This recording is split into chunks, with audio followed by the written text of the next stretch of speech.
What's up, y'all? It's Steve again, Harmless Rebel. Time for another episode of Pressing Wars. This is a series that I wanted to do on a monthly basis, do one a month.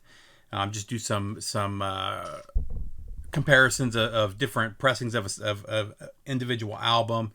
And I fell off. I just looked. I didn't realize it's been a year since I've done one of these. I actually did the sound clips for this one like 4 months ago, and they got mixed in with the shuffle, and I totally forgot about it. So wanted to knock this one out real quick. This is just one of a favorite album of mine. It's been a favorite since I first heard it in the early 90s. This is a hometown band from Phoenix, and I've just always loved this album. And it is Doomsday for the Deceiver.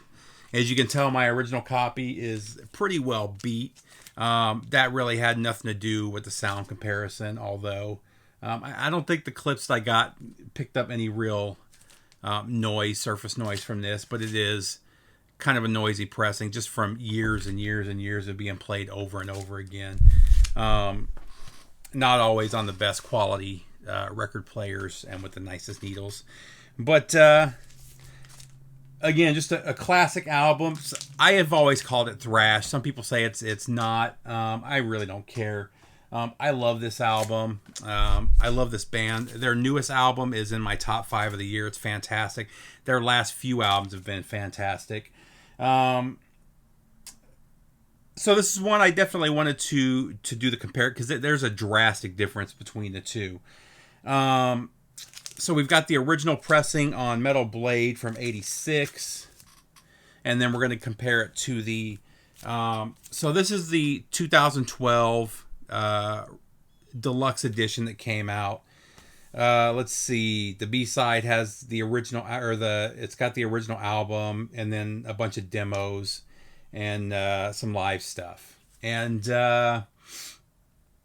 I don't care about the live stuff. It's really about the first disc here. So what they did for the 20th anniversary of the album in 2006, they repressed it. They remastered it. And then in 2012, that remaster finally made it to vinyl. Now, you can see the difference. It's the same album cover, but they definitely darkened this one up. And I don't know if they actually digitally darkened it or if they just got a better copy of the original artwork. I tend to think that they took the original artwork, put it in the computer, and just kind of cleaned it up and darkened it up. Regardless, I'm kind of ambivalent here. I like both covers. I don't really like one better than the other. I didn't even really, honestly, when I first bought this, I didn't even notice it until I pulled this one out too, and you can really see the difference in the darkness. But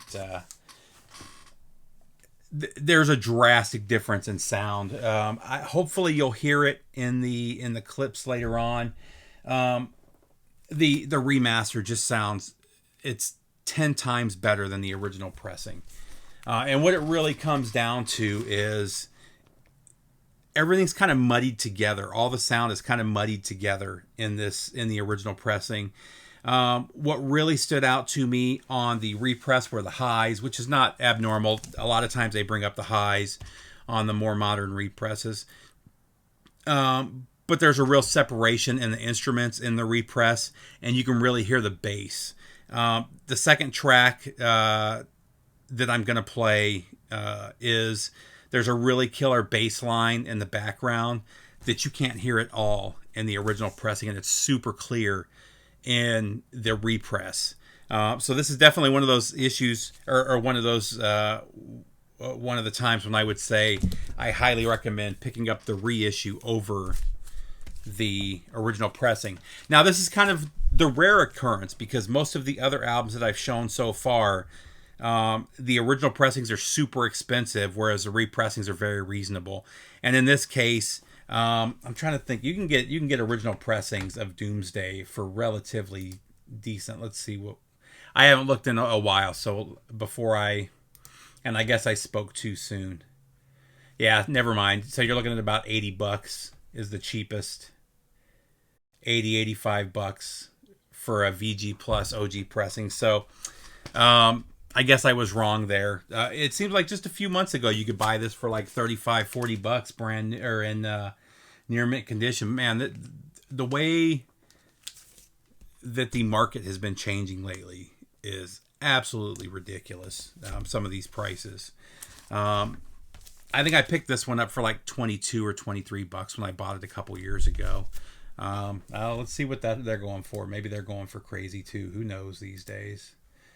I was just talking on one of the forums about they were talking about the crazy prices of vinyl, and I noticed about a week ago that the repress of Cherry Pie from 2018 is going for like $150 now for an $18.99 repress. It's going for more than the European OG pressings of the album.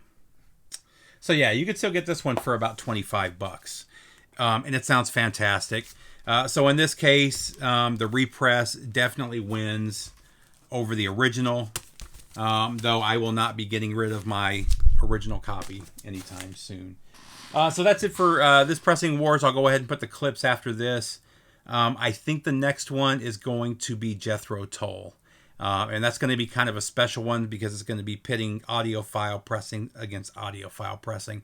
And actually, it's one of the best sounding pressings I've ever heard of the album. So that'll be a fun one to talk about. So that's it, guys. Take care. Enjoy. Subscribe. Enjoy the clips. Bye.